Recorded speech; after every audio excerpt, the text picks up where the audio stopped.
A bridge show. We do here every Tuesday at 11 a.m. Central with Suzanne Plumley. And we have a great guest today. So, over to you, Suzanne. Great, Emily. Thank you so much. And thank you to all of you for allowing me the grace to take a week off from the Aspie Bridge to celebrate our country's 250th celebration of the U.S. I appreciate you giving us a week off. That will come again when I am crossing my bridge to North Carolina in September. So I will be telling you more about that as we get closer to the time. But the Aspie Bridge studio will be moving from Texas to North Carolina. And that won't impact you. Anything will still hold the podcast at 11 a.m. Central Time, which will be now my 12 o'clock Eastern Time. But we'll get more to that. Here on the Aspie Bridge, I am not only serving those who are autistic, late diagnosed autistic, but also late diagnosed ADHD, and there are some of us who are also AUDHD, which is autistic and ADHD. And I like to say that when it comes to running a business, that's when my ADHD kicks in. And that's why I've started the series, because I think all of us have magnificent skills, but when it comes to organizing a business and running a business, that's where we can get scattered and what comes first and how do we organize and is there too much information? Is there not enough information? Is there too much research? Have we not researched enough? We can go back and forth in our minds and wondering how to run the business. So I said, you know what? This is a great time to bring on a bunch of different guests who have made success in their business even with their wiring. And I'm hoping that by you coming on and saying, you know what, I really like the way Ed talked. You know, that was the way I process information. Or I like the way that Sarah talked. Or I like the way that my other guests have talked. And you know what? It's what matters to you.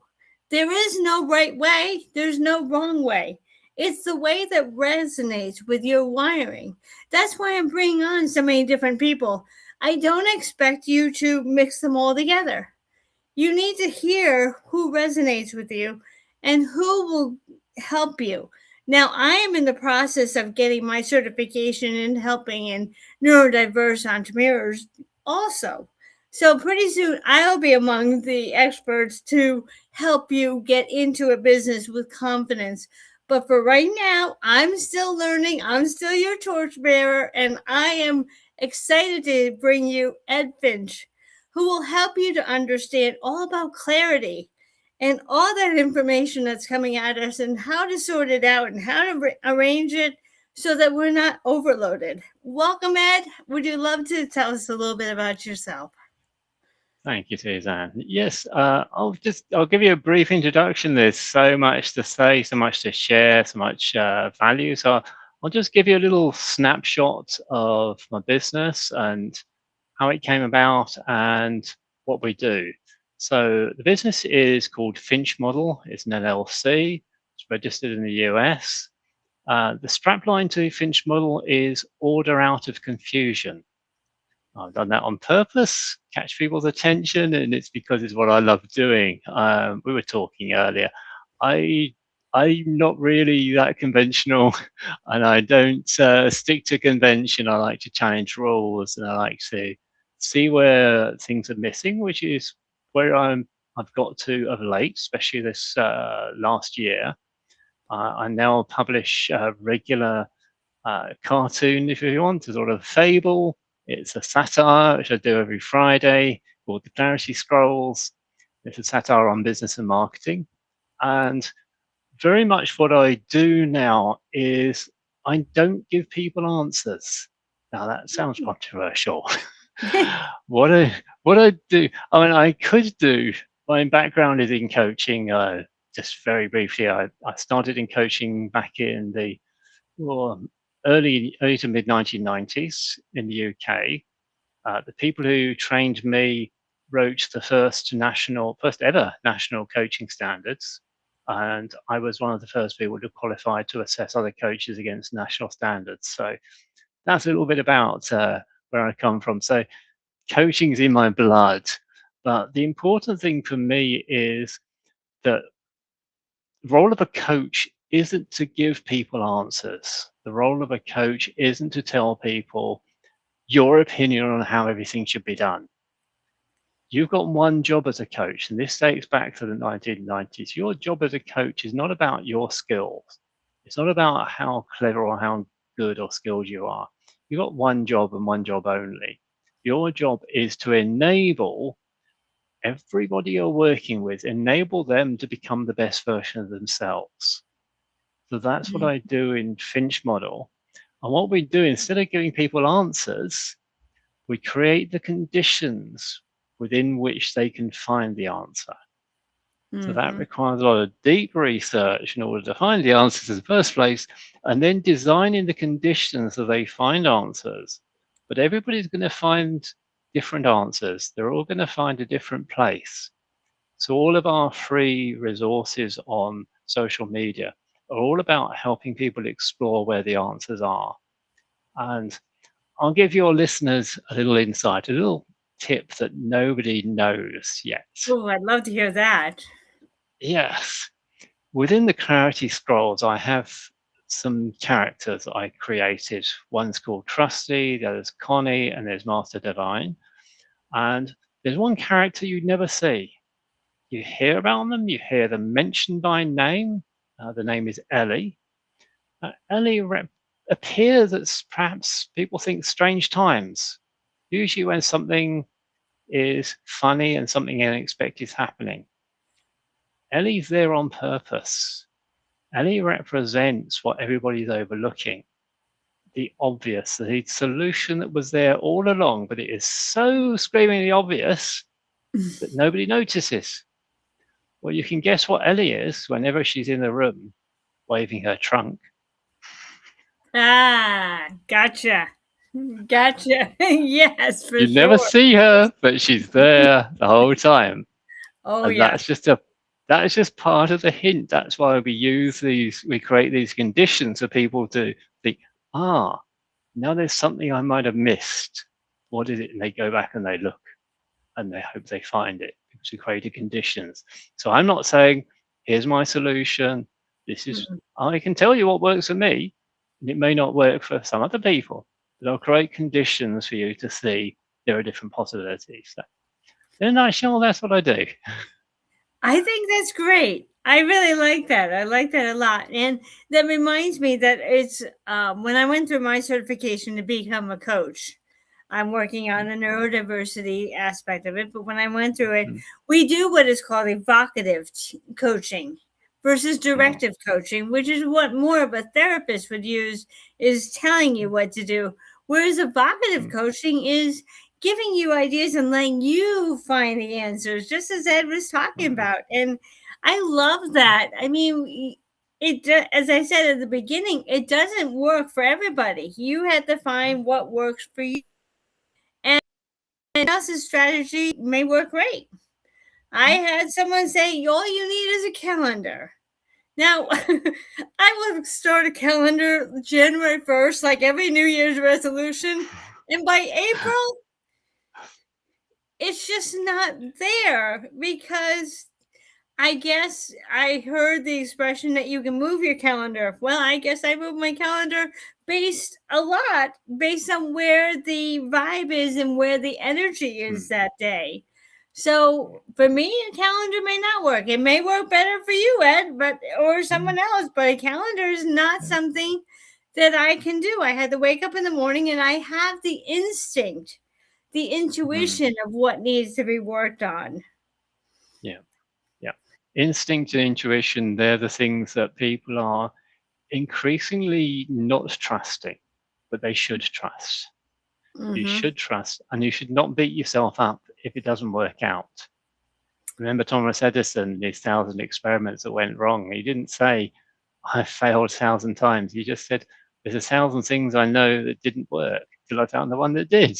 I'm not suggesting you do 1,000 experiments, but it's about trusting your instinct and learning from it, and you hone your instinct. Trust is the hardest thing to find now, but it's there.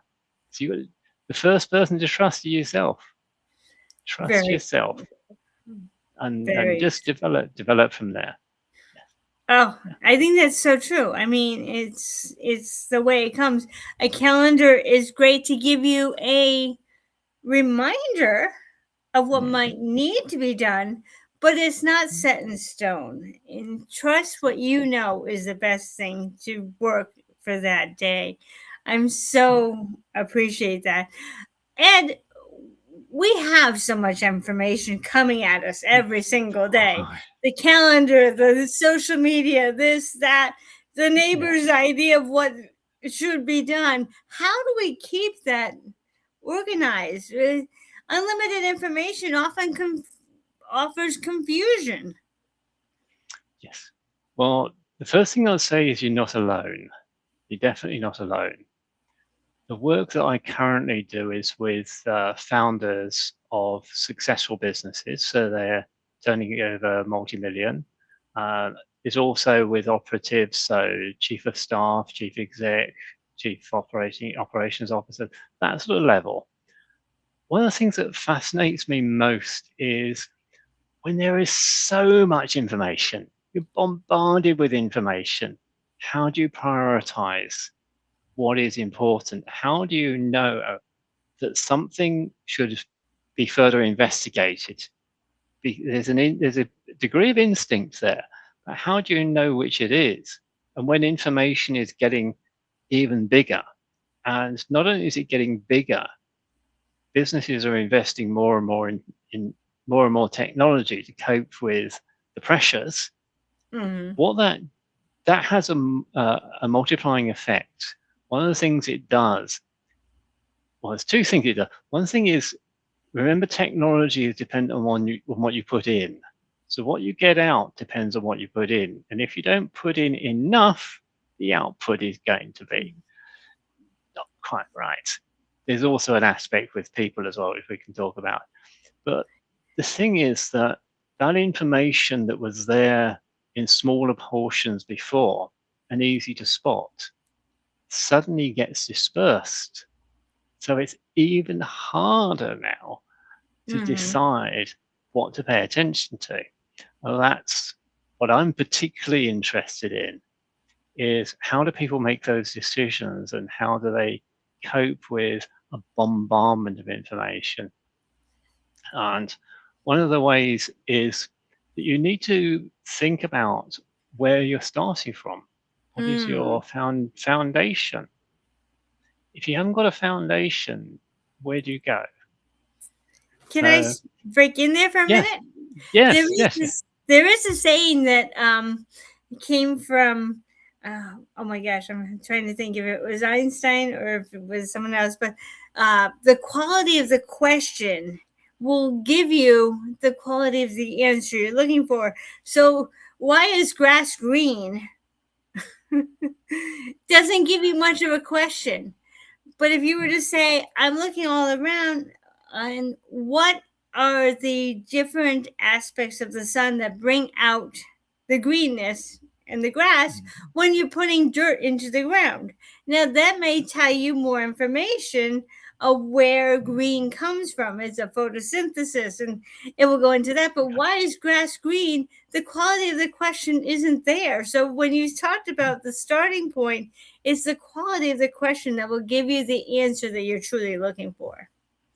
Yes. So the important part is to spend time thinking about, why do you need to answer that question? Where is it going to get you?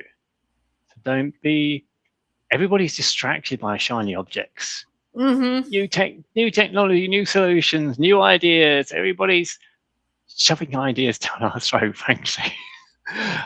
And that is a problem for everybody, regardless of your condition. This is why I love doing what I do about language. Is if you start to question what it is you want to achieve, you can go back, you can yourself back. You think, but what comes before where I want to get to? What comes before that? What is it I'm trying to achieve and why? That's more important. Spend time on that part. That is far more important. I have a little analogy that I use. I'll share a little bit of it because it's mainly designed for operatives and founders. But this is something I've been working on. The analogy is that you're in a boat in the darkness, and all you can see around you are lights. Each light represents something: information, data, reports, all sorts of things. You can label the lights yourselves. How do you navigate? How do you know? Yes. Right. That, yeah, with all those choices, that is so true. How do you navigate? One thing I did want to break in is oftentimes the neurodivergent brain comes across conflicting information too.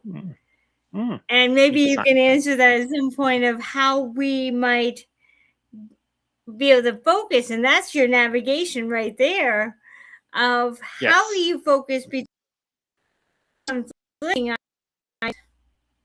Yes, exactly. And this is where I'm, like I said, I create conditions rather than give people answers. I know what the answer is. And it's far, far, far bigger than most people realize. It's absolutely huge because within it is something that, as far as my research can find, no businesses have solved. Just take that in. No businesses have solved the complete answer to that question, which is why I love it, why I created it. So there is something absolutely massive. Where I started from probably hopefully it will help people to understand where I got to that point. What I started from was a point of curiosity.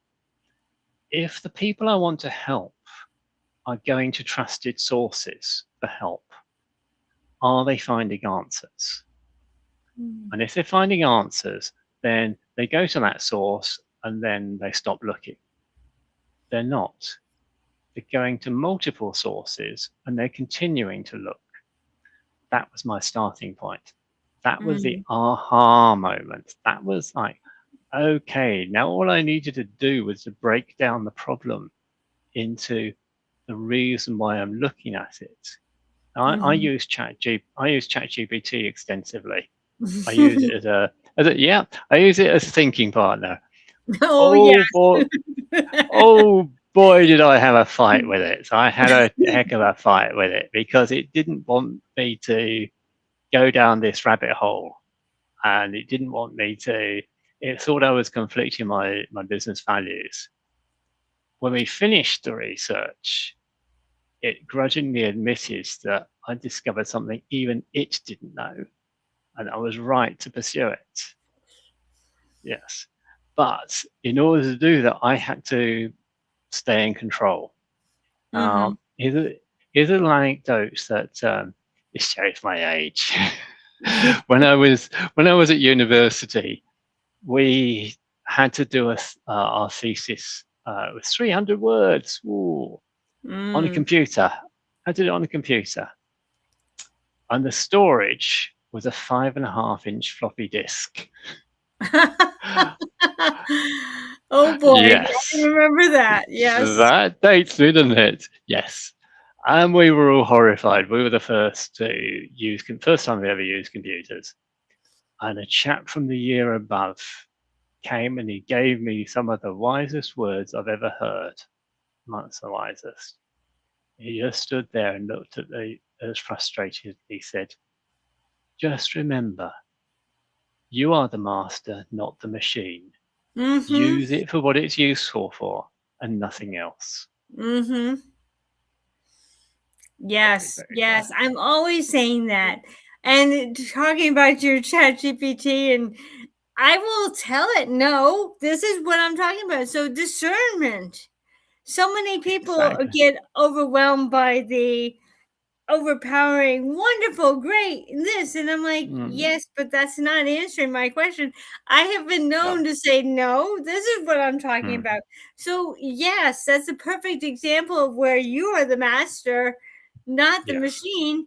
Because as Yeah. much as AI may be able to pull in information, that you'd have to go to libraries upon libraries to look in encyclopedias, doesn't mean that they are the above all of us. No, we have to be Yes. the discerning folks to decide whether the information is giving us is correct. And now there's that little Okay. disclaimer on Chat GPT that says, look for your resources. It may not always be correct. I like the fact that that Exactly. disclaimer is right there. Yes. I So, can say that there are some methods you can use, and this maybe not for everybody, so find your own version. What works for me is two things. Whenever something comes up and I think, oh, there's another avenue, there's a few more avenues, I do two things. One, I tell it to lock that into memory and we'll return to it later. So then it's stored it. And second, I've always got a stack of scrap paper beside me. I'm always scribbling down notes. That way I can stay in control, and I know I've got something written down. I know where it is in a book, even. I know which side of the page it is, everything else. So I know how to do that. So yes, with useful ways. Useful ways. yes, yes. Now I definitely have my pads of paper and my pens here too, so I get that. Yeah. Where do you think pattern recognition is a positive thing over traditional problem solving? Pattern recognition is what a lot of the very top people use. So as I say, I'm working with operatives, with people working in multi-million pound and dollar businesses, and supporting them through incredibly complex situations. One of their top skills is pattern recognition. But you don't have to be working at that level. When you recognize a pattern, you can see that there's something there that requires further investigation. When you see a pattern, you think, I recognize a pattern. Now, why is that pattern happening? What's Mm-hmm. causing it? It requires further investigation. Whether you do it straight away or come back to it, very often I like to leave something to one side and come back to it and think about it. But the pattern tells you something's happening, and Mm-hmm. you need to recognize, trust your instinct again, trust your instinct and say, there's a pattern there. The more patterns you can find, the easier it becomes to see where you want to go. Yes. And this Yeah. is something else. I was also looking at what you're suggesting for people starting up. And what I would say is, when there's so many different people with different opinions, if you trust yourself instead of listening to all the different opinions, you Mm-hmm. start to think, hang on, is there an easier way? And we're Mm-hmm. starting a business. Yes, there are easier ways, and there's lots of things. Don't get distracted too much with all the information out there. Always think, what's going to work for me? What do I enjoy? What works best for me in life? And a Mm-hmm. business should be a reflection of who you are, because the one thing that makes your business unique is you. Nobody else is you. So make you your business, not the business something that's tacked on. It needs to be about you. Very true. Very true. And I think a lot of people will shy away from being so specialized because they're trying to think that, well, if I make it too specialized to me, then who will buy it? And that's not true, because your Mm. passion, your motivation, your endurance to keep going is going to be based on your own personal passion. If you make it something that's going to appeal to everybody, a little bit of this, a little bit of this, a little bit of this, a little bit of this. Now you're no longer centered. You're kind of going off toward those lights that Ed was talking about. Well, if Exactly. I add this in, that's one light over here. If I add this in, that will take care of that light over. Yeah. Well, pretty soon your mind gets overloaded with, well, I had to Mm-mm. put this tactic in for this person, that tactic in. No, you got to say at a certain line. And I'll tell you quite honestly, when I started enriching lifestyles, Ed, I was just saying for all autistic women. And then I'm like, no, that's not going to work, because some of were diagnosed back when they were in high school.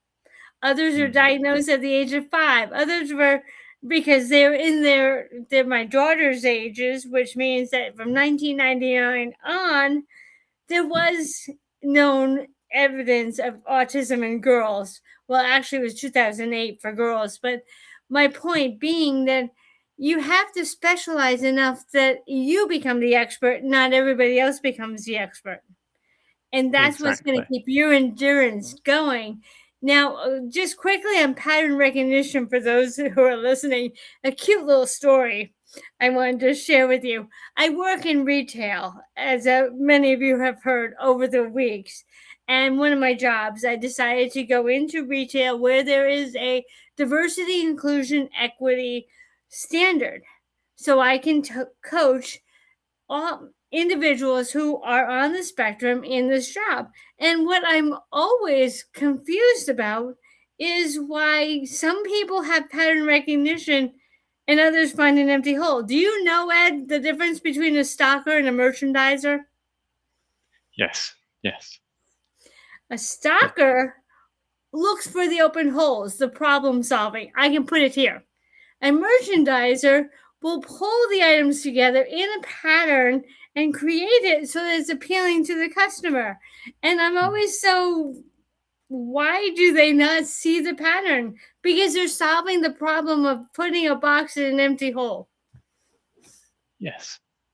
There's also something else in there. We are all trained. I've said I'm not one for convention, particularly in business, and I've always been challenging it.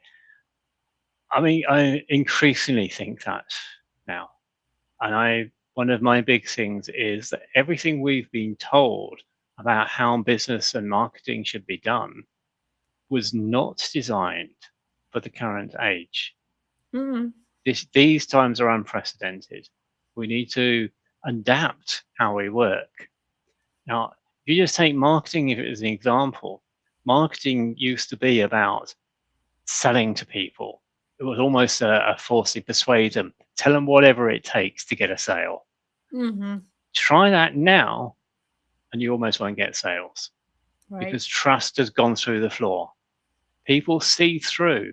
So if you're trying to please everybody, people are going to take one look and say, why are you're not different from everybody else. And can I trust you if you're trying to be a jack of all trades?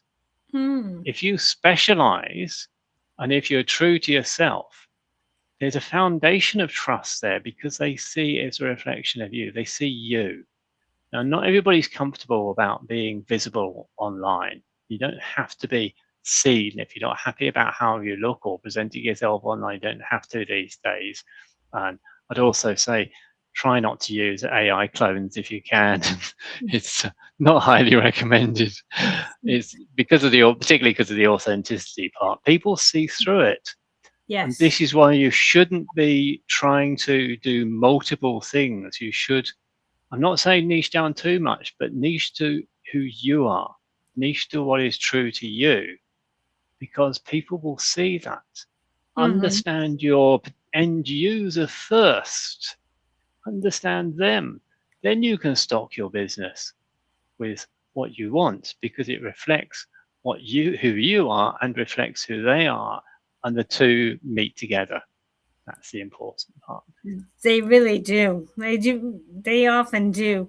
Um, do you think that clarity is discovered or manufactured? I would say clarity is discovered. Yes. Manufactured clarity is invariably false. It's marketing again. I'm not a big marketing is inevitability. Marketing is an essential. How you market is a whole different matter altogether. Now, this is what I write about a lot in the clarity scrolls. You see our characters going through this evolution of trying things that marketing's taught them they should be doing, and it goes disastrously wrong.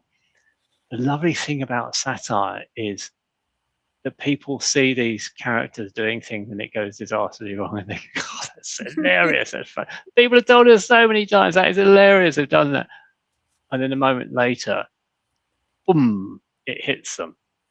Oh, there was something bigger under that. Oh, I've probably been doing that myself. Oh dear. Yep. That's what we want people to do. Stop Yeah. trying to copy everybody else. Do you know, when I first got into coaching, one of the coaches said to me, study everything I do. Look and study and ask me lots of questions. Do exactly the same with the other coaches. Study everybody. Copy what is valuable. But remember this, you are not them. So Mm-hmm. you have to take the best of everybody and decide what works right for you and build that from there. And that's what I would suggest to people. Look at what everybody else is doing, but stay true to yourself, because that's what's going to make you different. That's what's going to make you stand out. That's why people will come to you and trust you, because you are real, you're honest, you're trustworthy. They won't come to you because you provide 1,000,001 solutions and No. try to please everybody. They'll go, why are you not somebody else? And they won't trust. If you're true to yourself and you're true to what you believe in, then you can start to build trust. So clarity comes from being clear about who you are, and you can't manufacture that. No, no, no, exactly.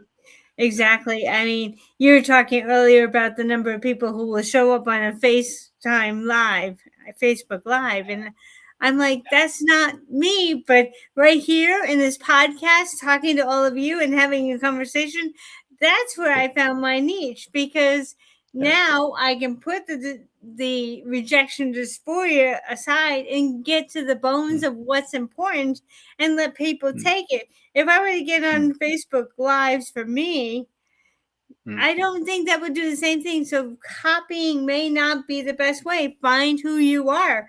This mm. podcast is what I found to be so strong. And so now you're number 98 of all the episodes. Yes. Yes. Yay.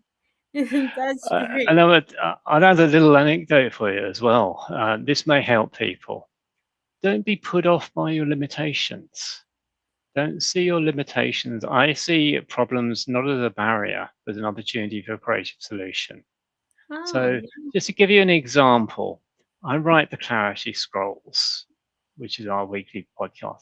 I turned that into 2 publications, and well, the first one was just the Clarity Scrolls is a series of individual episodes, and each episode has a theme, which I call a scroll. So mm-hmm. I published the first episode as a book, as a satire, and I just created it. I thought, yes, this will be nice as a publication, and it will go in business and marketing. And I nearly fell off my chair, to be honest, when I realized that in business and marketing, which is one of the biggest niches in business, books, it was a world first. Nobody had published that before. I Wow. then published Scroll One, which was something that was extremely in depth. It's a recursive experience, and it was very in depth, very detailed writing. Again, it was fun to write, hard to write, fun to write. Another world first. And do you want to know something funny? Yes, I'm I would. I'm dyslexic.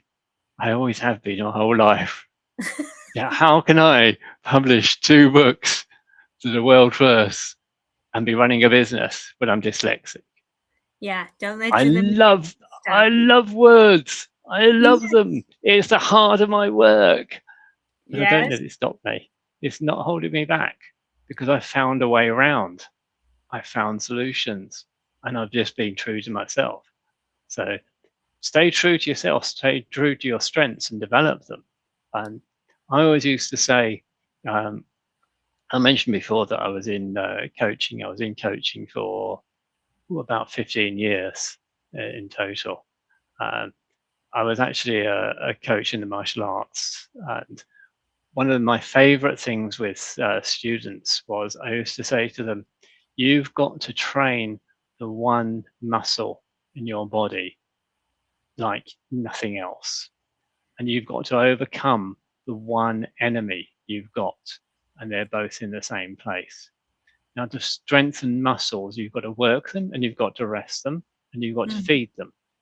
But your one enemy is in the same place as the one muscle that you have to train, and it's right between your ears. That's the It only is. one you've got to concentrate on. That's the only one. Feed it, rest it, give it all the things it needs, and concentrate and work and develop it and build its strength and its resilience. And Absolutely. that's how you become successful. It That's takes it. time, and give it rest as well, because it does need rest as well. You get to understand it. There is a class I take on Tuesday nights. And one of the hierarchical things is stand at the portal of your mind. So, what that means is make a discernment before you believe in something that someone else tells you. So stand portal. Don't let everything into your brain so you can keep going on what you believe in, not on what other people believe you should believe in.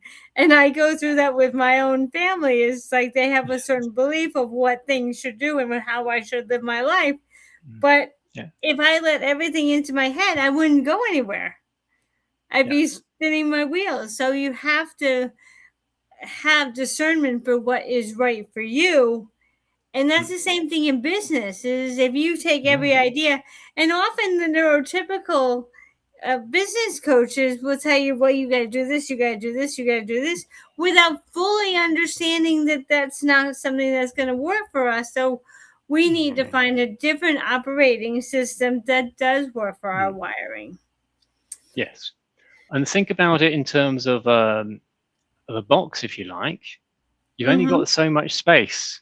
So you've got to make decisions all the time. Everything you look at, think, have I got space in that box to fit this in? Is there space? And if there isn't space, what am I going to take out in order to put it in? And is it valuable enough to take something out? Now that becomes a different situation. So whenever a coach gives you a solution, you have to think, is what they're telling me more valuable than what's already in there? Is it something that's big enough? Or is it just, it sounds good, it sounds pleasing, it's nice, glossy and dressed up, but is it that difficult? I would say if somebody's starting out in business, there's so many classical things you've got to go through, and I saw some of those that you mentioned some of those in your writing. Honestly, you don't need most of those. You can start without them. There are plenty of ways. Plenty of ways you can start without all of those distractions and start super simple. It's just being disciplined to say, no, I have only got this amount of space. So here's the problem. How do I narrow down what I can fit into that box and what I can't? And if I've got to put something else in, what's got to come out? And what's that costing me to take something out? That has a lot to do with also what our budgets are. Where do we place our budgets? So is this tool, this website, this planner, this program more important than what I'm already investing in? That's the same idea, because business is money. So you need to think clearly about what you're putting into your budget, and does it make sense for your particular business? You can't just say, well, she said that should be good, and that should be in there, and this should be in there, and that should be in there. But does it really? Maybe you have a similar program that's already in there that's the same idea, but they don't want to tell you that because they want their business, they want their system in your budget. And so they're not going to tell you that you already have that system already in place. Yeah. And this also comes back to being yourself. An example, somebody contacted me today. I'm always getting sales pitches one way or another. And somebody contacted me today about email marketing. And it just brought it to mind. Everybody says the number one form of marketing is email. Now, I get bombarded by 100 plus emails a day, and I'm deleting most of them. I don't do email marketing in my business. I stopped doing it. Everybody tells you you've got to have email marketing. Now, if it's not who you are, if it's not how you naturally do business, ask yourself, do I need it? If you stop and really go down into, is this because it's a tool because it's the way business is supposed to be done, or is it how you want to do business? There are Right. two very different things. You decide how you want to do business, and that's how you do it, regardless of what everybody else tells you must be doing and the rest of it. Make your own mind up. Exactly. And it goes right back to your whole idea of information. Too much information can be Yes. overwhelming. So think about all those emails that are coming at you. That's too Yeah. much information. So, yes, I often offer the invitation of a blog and letting people go in and see what is relevant to them versus getting a daily or weekly email. They can go and say, well, my problem today is this. How does she solve it? Or my problem is this. What story has she brought that makes me feel like I'm no longer alone? So I won't do the email marketing either. I go with the blogging so that I offer people a whole set of stories to help them say, oh, well, this story relates to me. I get it, and go from there. Yes. I can offer a useful anecdote. This really happens. This is something I did many, many years ago, and I keep coming back to it. I took over as manager of a landscaping business for an owner who was very black and white. Literally one day said, if black is white, and if I say it's white, it is, regardless of whether it's true or not. So you can imagine he said that he decides what's right and what's wrong, and his whole team was demoralized. So I started from a point of, how do I explain to them what I want them to do? How do I explain this in a simple term? And I came up with this wonderful, simple solution, and it's something I carry forward in business today. Very simple. You've got real clients paying real money for your products or services. I only want you to remember one thing only. Not only are they paying real money, every day when you wake up, I want you to think, if that money was coming out of my pocket, what would make me happy? It transformed everything. All of a sudden, things that cost no money, they did. Clients were suddenly satisfied. Everything changes because it's about making yourself happy by making other people happy. It's about the simple things in life. If you don't like getting bombarded with emails, why do it to somebody else? If you don't like how marketing is done, why do it to somebody else? All these things, every decision you make is about, if I don't feel happy about that being done to me, why should I do it to somebody else? There's another way to do it. And that's all you need to look for. What makes you happy? I love that. I love that because you know what? I've often said that to myself, and I've said that in my business. Why would I want to overload someone's email box when I can't control my own email box from everybody else's? And that's what it comes down to, is offer the invitation, but don't bombard them. Exactly. Yes. And your example of giving resources works beautifully, because that's something you're happy to receive, so you're happy to give it to other people. And that's a simple starting point for anybody in business that wants to be successful. What makes you happy? Then if you replicate that, then you've got your part of your foundation. It doesn't have to be complicated. No, it doesn't have to be complicated. That's so right. How can we create the environment for starters in business to sit down and say, I have this great idea. how can we help them to narrow down on the idea and then take it forward? What would be your first 2 steps to create an environment where they're going to feel successful? Now, we did talk about the fact of do what's right for you. That is the Yeah. first one. If you're Yes. more comfortable working in a library back room, let's just say as an example, why do it in your basement? Yeah. Yeah. So help Yeah. us create an environment. What is the Ed Finch environment that works for you? That when Yeah. you get up in the morning, you're like, I'm going to Yeah. create that environment for us. Well, for me, my normal day is I've got the computer there and I've got my phone. I can work on both of those. I love the flexibility. And I've got the distraction of 3 beautiful cats who are family. So I've got my distraction. I've got jobs to do on the house and garden. One of the wonderful things about being self-employed, but if you ignore all the pressure if you can, is about choices.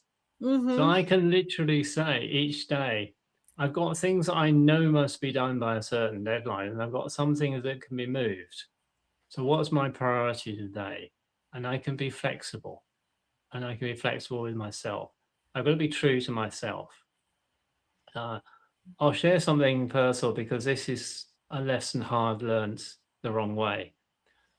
I pushed myself too hard last year, and I know I did. And it's probably one of the reasons.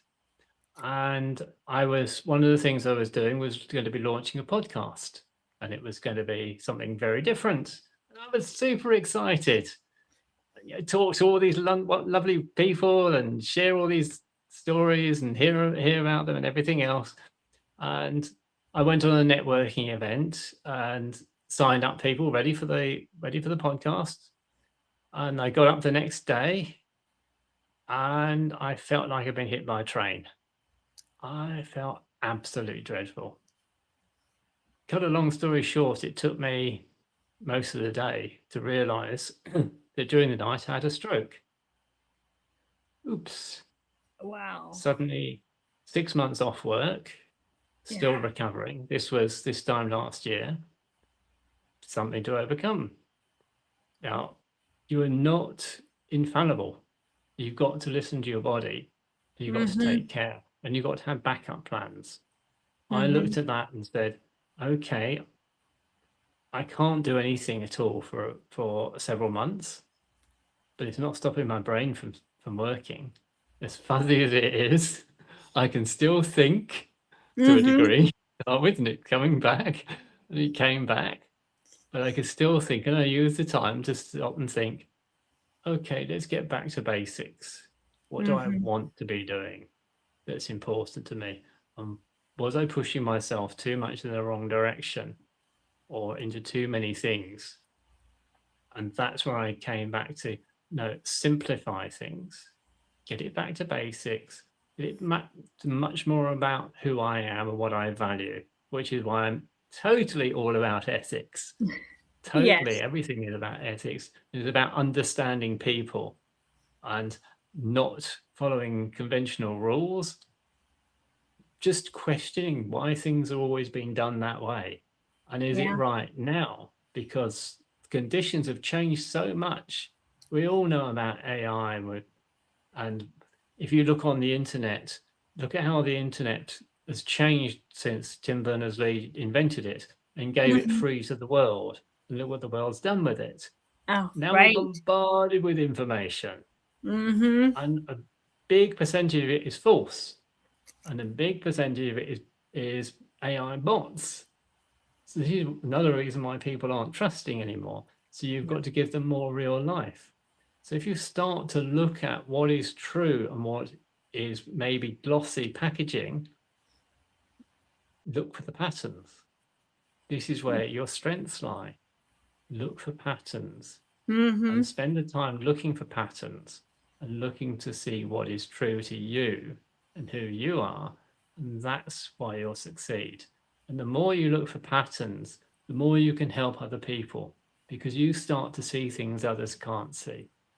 as I mentioned earlier, I've been fortunate. I managed to discover something that, as far as we can tell, no businesses are aware of, no businesses have solved. It's that big. I've Yeah. got smaller things that I've solved as well, because I looked at patterns and I looked at how things are happening. I kept asking questions of myself. Now I'm going to be talking to a lot of, or a handful of trusted operatives to get their perspective. Not telling them all the answers, but to get their perspective.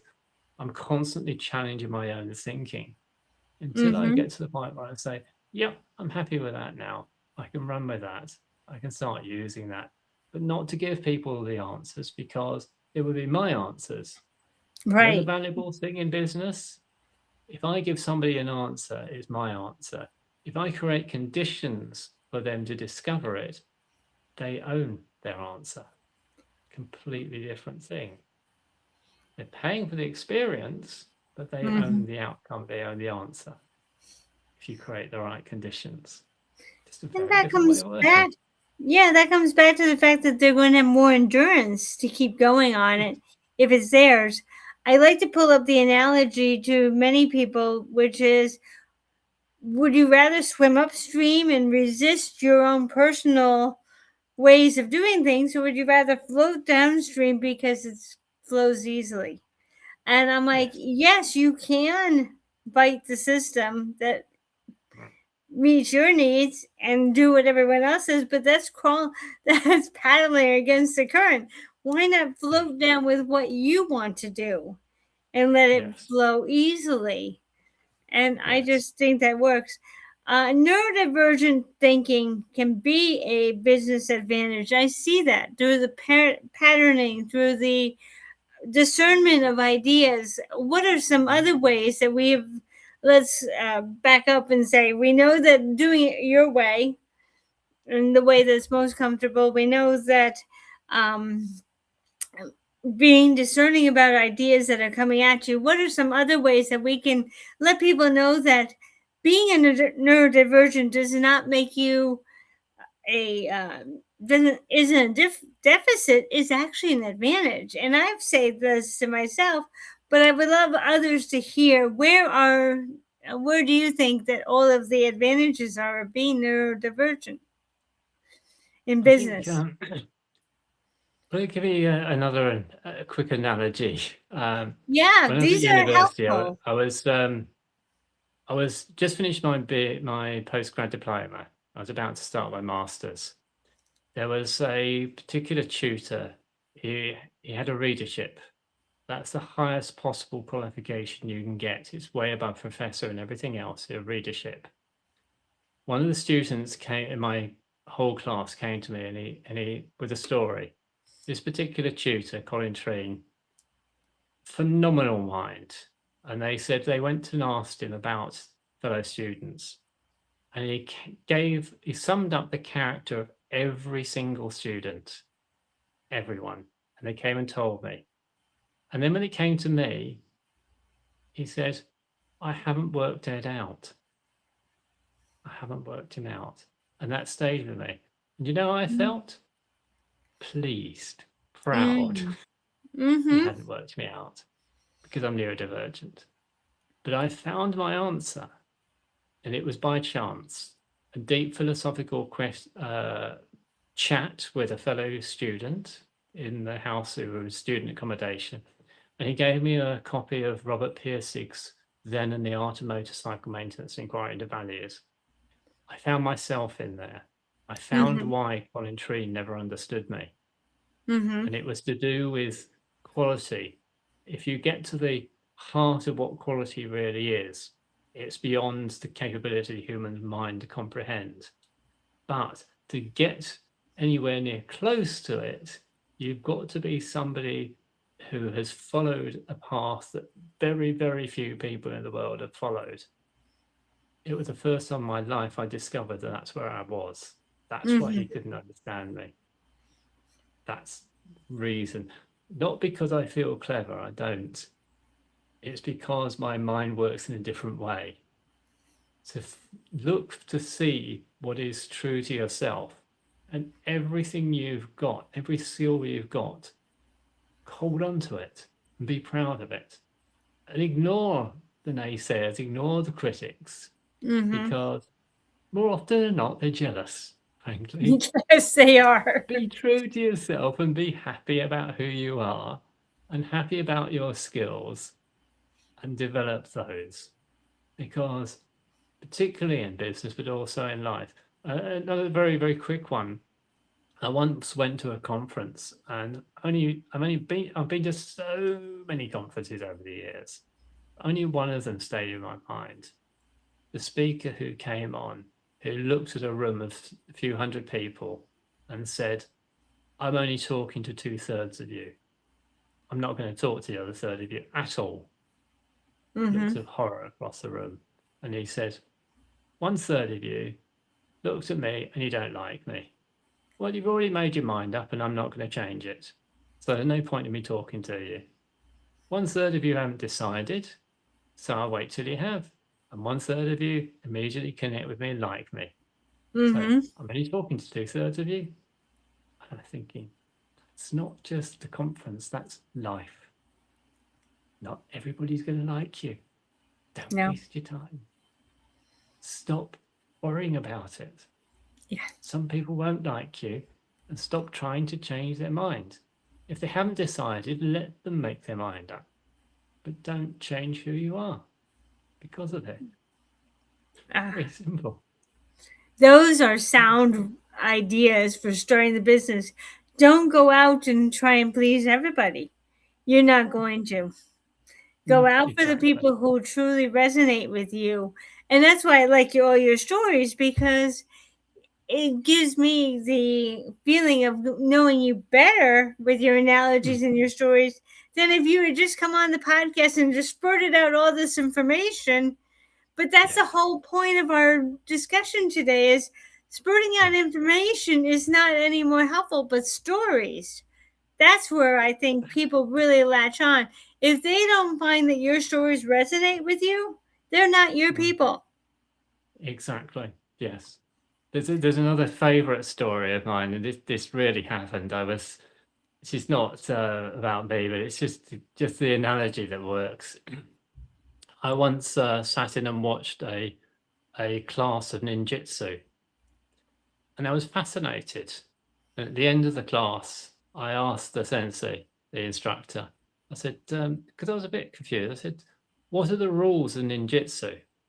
And he looked at me and he said, "There are only 2 rules. The first rule, expect the unexpected. The second rule, there are no rules." Oh, that's great. That's very good. Very good. One of the things that I want to do when I wrap up this podcast with you, which has been amazing, and I think very helpful for people to start to weed out all that extra stuff that's coming at them, is embrace your curiosity, your own curiosity.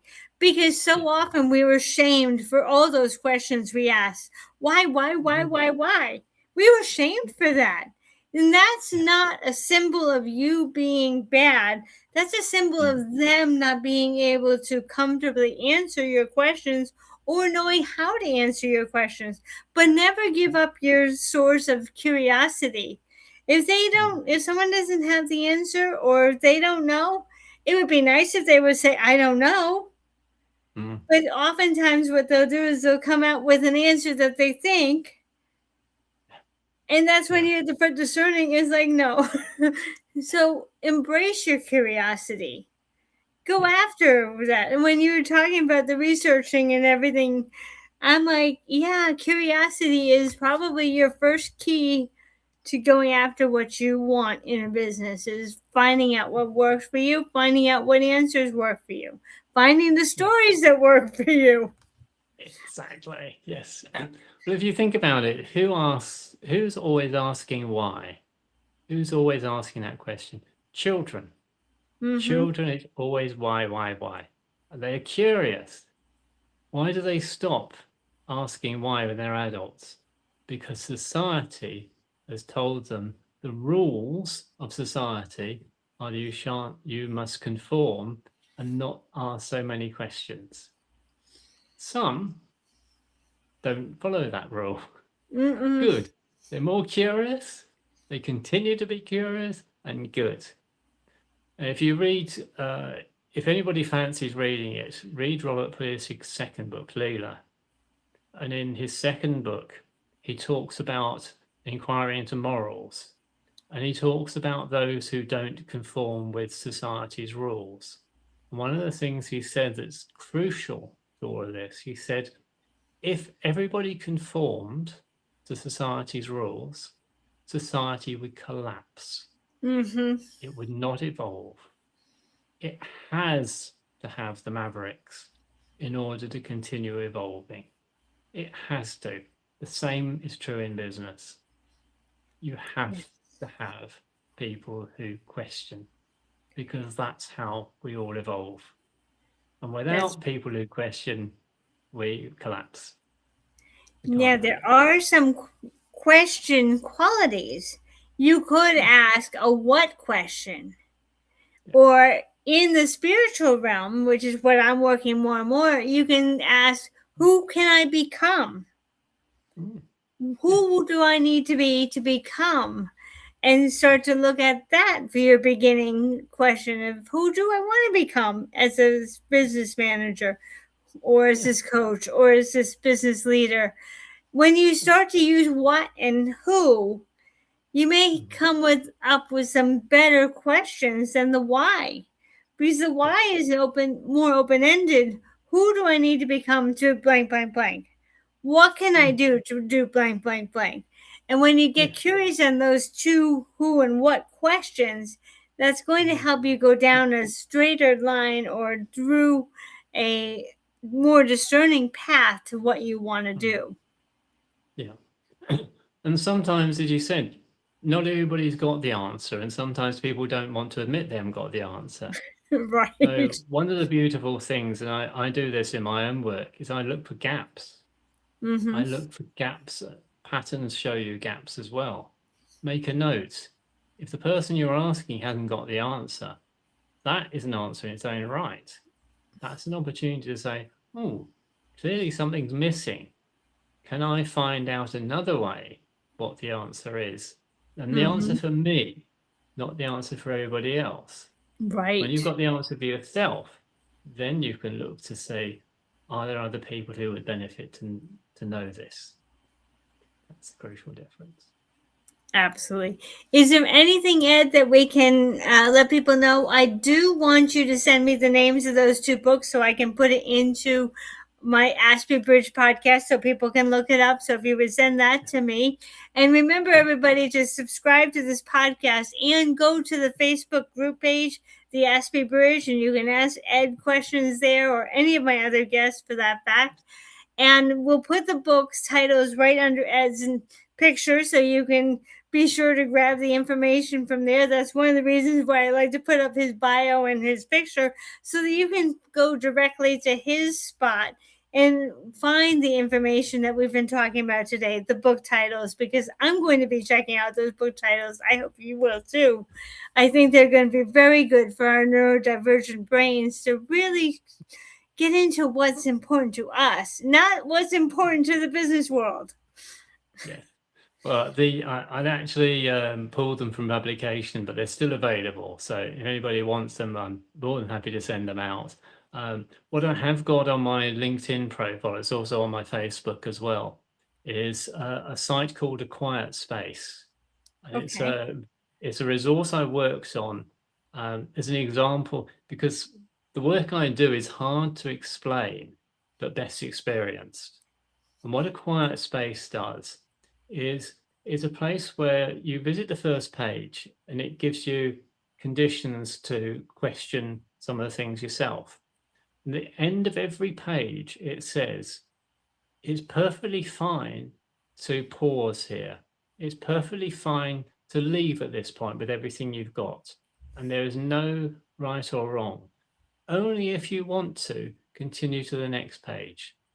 And at each page, it gives you the same condition. So yes, at the end of it, ultimately there is an offer, but you only get to that offer when it says a big, you're about to see an offer only proceed if you really want to and you're ready to. So this is my example of lots of value first, a quiet space to pause and think, a quiet space to ask questions of yourself that you probably haven't asked before. And there are a series of these pages that allows you to stop and pause, because that's something most people don't do. Yeah, They don't they want stop and think. scarcity. The business world is teaching scarcity. They're teaching limited time offers. They're teaching all sorts of things that don't work for the majority and of this us. is what I do with the Clarity Scrolls every Friday. It's published free on LinkedIn and Facebook. Various episodes. The next episode coming next week, is a heads up, nobody knows this yet, is about trying to deal with multiple sources of information and trying to make sense of them against the original question that was asked. Because Connie, basically the story to this scroll is Connie approaches Trusty and says, to improve the business, why don't we ask the end users? Why don't we ask them, what she said? But what she meant was, why don't we ask the customers? Trusty comes up with one idea and the system comes up with a different idea. And the scroll episode so far is the system has decided how everybody should be consulted. And it sent off a whole load of clones, a whole load of agents to go and gather the feedback, which is hilarious because they all come back with various reports, completely silly things. So I'm going to be comes connecting back, with you. Yeah, one of them comes back with consulted by baking cakes. Getting just the hilarity of this. But the next Friday is about how Trusty looks at all these reports and tries to make sense of them and comes to a realization at the end of it. So this is just telling people we're bombarded with information. How do you make a decision based on all this information available? So this is what I do is I create experiences for people to just feel it for themselves and to take it or leave it, whatever's valuable to them. That's how we want it. That's how it should be. Exactly. Yes. That's perfect. I know I will be connecting with your LinkedIn profile because I want to see some of these. And I hope all of our listeners will check in if they're part of LinkedIn platform. They'll check in with you as well. I think I'm curious to see all these different characters at play. I'm sure we can resonate with each one of them. Yes. LinkedIn has the full episode story. Facebook has a carousel version, a short abbreviated version. So it's on both sites every week. And we also do Tuesday, Jen does a behind the scenes poem. On Wednesday, we do a free resource, no email sign up or anything. It's just there. Just take whatever you like. Thursday is usually a short quote that gets people thinking. And then Friday's the next episode of the Clarity Scrolls. That's what I think that's awesome. I'm going to be putting that information under your picture as well so people can check all that out. Ed, it's been a real pleasure having you today. I really enjoyed our conversation. Likewise. Very much so. Very much so. Thank you. And everyone, tune in next week for yet another wonderful guest who will help you to start to put together your ideas of what your business should look like. Not what everybody tells you your business should look like, as we learned today. And I want to welcome you back next Tuesday at 11 Central U.S. time so that you know that's when we're going to be meeting. And we'll go from there. And I hope you'll join us. And thank you for this week. And have a great week, everybody.